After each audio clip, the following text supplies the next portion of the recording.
बिस्मिल्लाहिर्रहमानिर्रहीम। MTH 101 lecture number 9। ठीक है, इसमें सबसे पहले जो टॉपिक है वो है लिमिट्स का। लिमिट्स हम जानते हैं, हमने इंटरमीडिएट में भी पढ़ी हुई है, सेकेंड ईयर में। लिमिट कहाँ पे यूज़ होती है डेली लाइफ में पे, तो पहले हम ये देखें। जैसे देखें, हमारे पास एक रोटी है, आप उस रोटी के 10 हिस्से कर देते हैं, बराबर हिस्से करने हैं आपने रोटी के 10, और आपने उनको 10 बंदों में तकसीम कर देना है। ठीक है, तो वहाँ पे फिर लिमिट लग जाती है। क्या? Limit x approaches to 10। ठीक है कि नहीं? x अप्रोचेस टू 10, ये एक डेली लाइफ प्रॉब्लम है लिमिट की। ठीक है, लिमिट के आगे क्वेश्चंस भी आएंगे कि लिमिट कैसे लगाते हैं, क्वेश्चंस के ऊपर, फंक्शंस के ऊपर लिमिट किस तरह से लगाते हैं। ये तो हो गई लिमिट की बात। ये हमने सिर्फ ऐसे ही मतलब थोड़ा सा समझना था इसको। इसके बाद जो हमारी हेडिंग है वो है टेंजेंट प्रॉब्लम। दी टेंजेंट प्रॉब्लम। ठीक है, tangent problem means tangent line. What is tangent line? Tangent line क्या होती है ये भी हमने पढ़ा हुआ है कि जब एक लाइन सर्कल को एक पॉइंट पे टच करके गुजरती है, जैसा कि आप यहाँ पे देख सकते हैं, suppose this is a circle.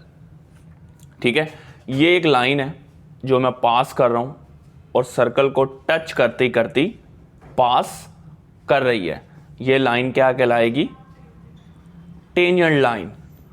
और जिस पॉइंट पे टच करेगी वहां पे कोई ना कोई पॉइंट होगा, सपोज x, y, कोई पॉइंट होगा x की कोई वैल्यू और y की कोई वैल्यू। तो tangent line at any point p x, y, this is tangent line या टेंजेंट प्रॉब्लम। ठीक है ना?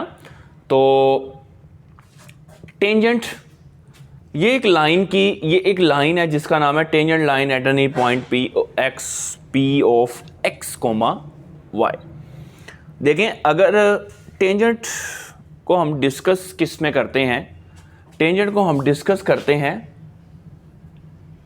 डेरिवेटिव्स के अंदर भी, या इसको कह सकते हैं और डिफरेंशियल्स के अंदर भी। डिफरेंशियल्स, डेरिवेटिव्स भी और डिफरेंशियल्स भी। सर MCQs आ जाता होता है कि टेंजेंट का यूज़ कहाँ पे किया जाता है, तो ये डेरिवेटिव्स में भी, क्योंकि डेरिवेटिव्स की डेफिनेशन क्या है? What is definition of derivatives? Slope of tangents, slope of tangents. अगर आपके पास एक लाइन है, आप इसकी स्लोप निकालना चाहते हैं, ठीक है ना, तो आप क्या करें जी, किसी भी लाइन की स्लोप निकालनी है आपको, क्या होगा, ये अगर एक लाइन है, सपोज हमें इस लाइन की सपोज इक्वेशन बताई हुई है उसने, x + y + 1 = 0। वो कहता है ये लाइन है, इस लाइन की इक्वेशन है x + y + 1 = 0, इसकी स्लोप निकालें, आप इसका डेरिवेटिव निकाल लें। क्या? x का डेरिवेटिव क्या होगा? 1, y का डेरिवेटिव क्या होगा? dy/dx, 1 का डेरिवेटिव क्या होगा? 0। ये सारी = 0। तो यहाँ से डेरिवेटिव कितना निकल आया? dy/dx = -1। तो ये डेरिवेटिव नहीं है बल्कि क्या? ये स्लोप ऑफ टेंजेंट। तो टेंजेंट का इस्तेमाल कहाँ पे करते हैं? डेरिवेटिव्स के अंदर। ये आपको ऑब्जेक्टिव पूछा जा सकता है। दूसरी चीज़ हमने जो यहाँ पे अब डिस्कस करनी है, वो है एरिया प्रॉब्लम।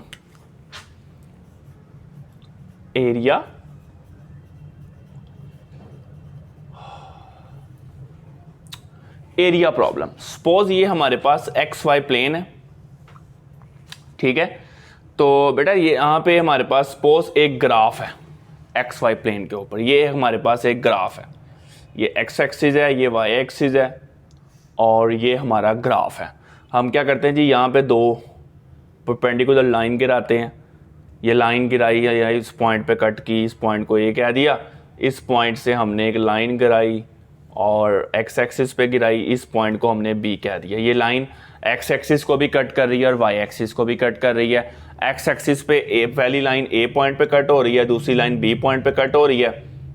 आपने ये अंदर वाला जो है ये सारा एरिया निकालना है इस ग्राफ का फ्रॉम ए टू बी, यानी कि मैं लिखूंगा find area from A to B.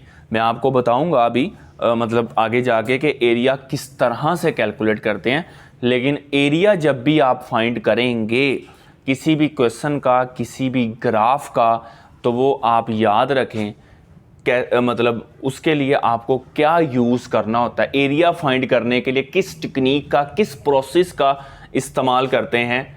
Integral calculus.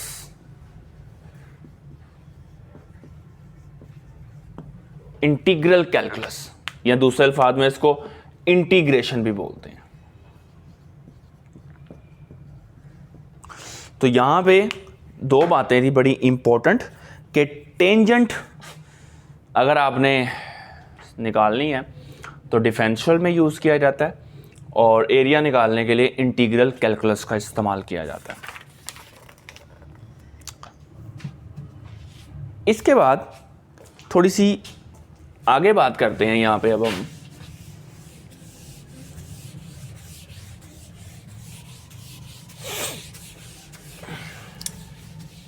जी एक रिजल्ट है हमारे पास बहुत important. Limit x approaches to 0 sin x upon x is equal to 1। ये हमारे पास एक रिजल्ट है यहां पे। ये रिजल्ट का नाम क्या है? इसका नाम है दी सैंडविच थ्योरम। दी सैंडविच थ्योरम, इसको स्क्विज थ्योरम भी बोलते हैं। स्क्विज थ्योरम ये 1 के बराबर होता है। क्यों होता है? इस पे 3 कंडीशन लगती हैं। कंडीशंस कंडीशन क्या है जी यहां पे?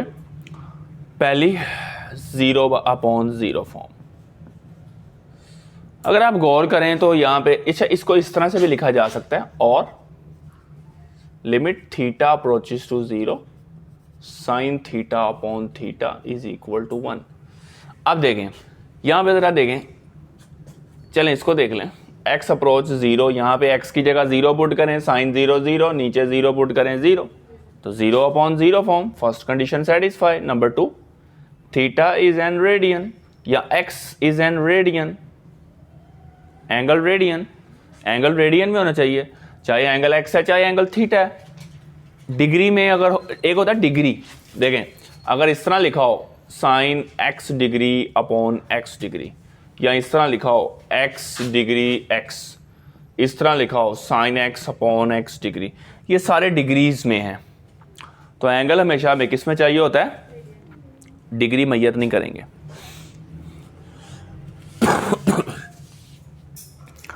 Number 3, angle of sine of numerator and denominator are same. अगर आप फोकस करें तो ऊपर साइन का जो एंगल x है और नीचे एंगल x है वो सेम है। इसी तरह यहां पे देखें साइन के साथ एंगल थीटा और नीचे डिनोमिनेटर। ऊपर वाले को बोलते हैं न्यूमरेटर, नीचे वाले को बोलते हैं डिनोमिनेटर। तो न्यूमरेटर और डिनोमिनेटर का एंगल आप देख सकते हैं एक्स एक्स थीटा थीटा। तो इसका मतलब क्या हुआ कि एंगल सेम, एंगल सेम। तो this becomes is equal to 1। अच्छा एक चीज इसमें और हमने देखनी है,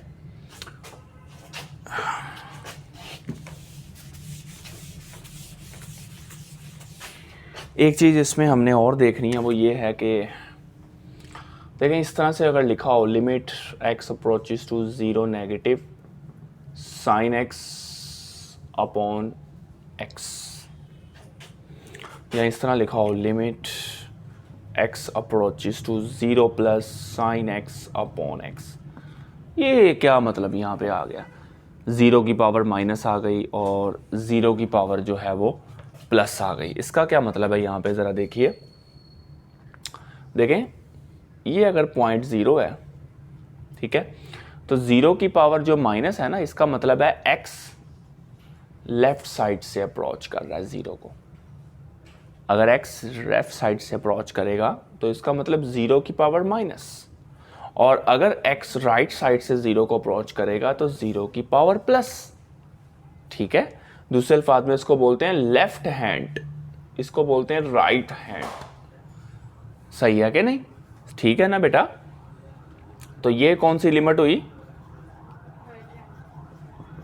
राइट हैंड लिमिट, और ऊपर वाली लेफ्ट हैंड लिमिट। इनको भी आपने जो है वो ज़रा माइंड में रखना है, भूलना नहीं है। ये बहुत इम्पोर्टेंट बातें थी इस चैप्टर के हवाले से। इसमें ये MCQs वगैरह जो है वो आपको बन के पूछ सकता है। बाकी सारी मतलब नोट्स में भी ऐसे ही है, डिटेल से उसने बताया हुआ है। मैंने आपको जो है वो जो भी बात बताई है वो खुलासे में करके बताई है। तो इस चैप्टर में यही चीज़ें हमने इस लेक्चर में यही चीज़ें हमने देखनी थी। तो इंशाल्लाह फिर हम बाकी नेक्स्ट लेक्चर से स्टार्ट करते हैं।